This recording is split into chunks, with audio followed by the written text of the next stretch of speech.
Morning and welcome back to my channel. আমি সুমি, তোমরা দেখছো আমার সাথে লাফিং উইথ সুমি। আশা করি সবাই ভালো আছো, আমিও ভালো আছি। আজ 31শে অগস্ট শনিবার।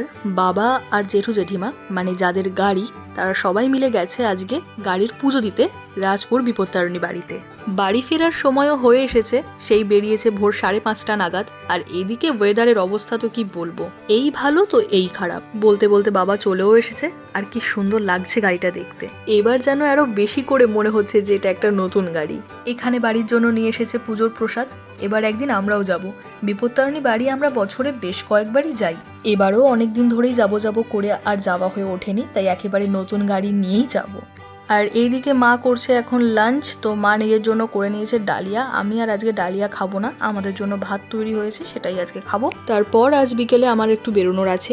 আজ বিকেল 5টায় আমাদের স্কুলের প্রাক্তন ছাত্রীদের আয়োজিত অভয়ার বিচারের দাবিতে রয়েছে মহামিছিল, সেখানেই যাব। এদিক থেকে যাব আমি, আমার এক বন্ধু বৈশাখী, মাসি আর পাকু। আয়োজনটা প্রাক্তন স্টুডেন্টসদের, এছাড়াও থাকবে প্রেজেন্ট স্টুডেন্টস, টিচার্স, অভিভাবক প্রত্যেকেই। জাস্টিস জাস্টিস জাস্টিস তিলোত্তমা বিচার পাক, তিলোত্তমা বিচার পাক, তিলোত্তমা বিচার পাক, তিলোত্তমা বিচার পাক, তিলোত্তমা বিচার পাক। হবে না কো ব্যর্থ, হবে না কো ব্যর্থ, হবে না কো ব্যর্থ, হবে না কো ব্যর্থ। ঠাই নাই, ঠাই নাই, ঠাই নাই, ঠাই নাই। এত জোরে বলে যাতে কান অবধি যায়।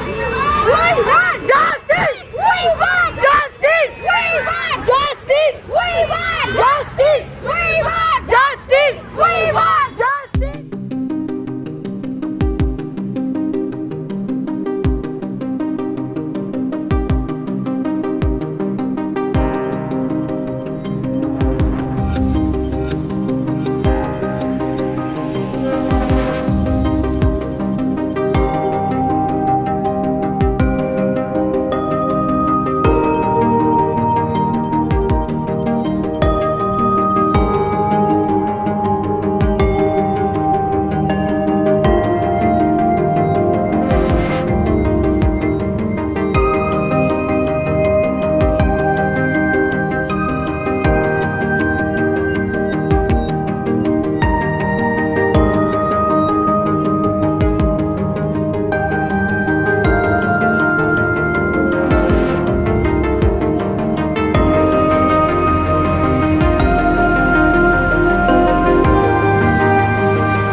এমন একটা বিকেলের সাক্ষী হতে পেরে আমি সত্যি খুবই গর্বিত। যারা মনে করেন বা বলেন আদতেও কি কোনো লাভ হচ্ছে এগুলো করে, সেই তো দুদিন পর সব থেমে যাবে, আবারও সবটা আগের মতো হয়ে যাবে। যে দোষ করছে, যে দোষী, সে আবারও আইনের ফাঁক থেকে হয়তো বেরিয়ে যাবে। কিন্তু বিশ্বাস করুন, এতগুলো মানুষের বিশ্বাস, এতগুলো মানুষের প্রতিবাদ বিফলে যাওয়ার জন্য নয়। তবে এটাও বাস্তব সত্যি যে যতদিন না আমাদের নিজেদের সাথে হচ্ছে বা নিজেদের কারোর সাথে হচ্ছে, ততদিন আমরা বুঝতে পারি না। যেটা হয়ে গেছে, যে চলে গেছে, তাকে ফিরিয়ে আনা যায় না, কিন্তু যে বা যারা এই কাজের সাথে যুক্ত ছিল তাদেরকে তো ধরা যায়। তাদের এমন শাস্তি দেওয়া হোক যাতে আগামী দিন এই ক্রাইমগুলো আর না ঘটে। আজ প্রত্যেকটা মানুষের প্রতিবাদের ভাষা এটাই। মনে রাখবেন, একদিনে কিছু ঠিক হয়ে যায় না, কিন্তু একদিন সব ঠিক হয়ে যাবে। আজকের মতো ভিডিওটা করছি এখানেই শেষ। সবাই ভালো থেকো, সুস্থ থেকো। সব কিছুর মাঝে প্রতিবাদটা চলুক, প্রতিবাদ থামতে দেওয়া যাবে না।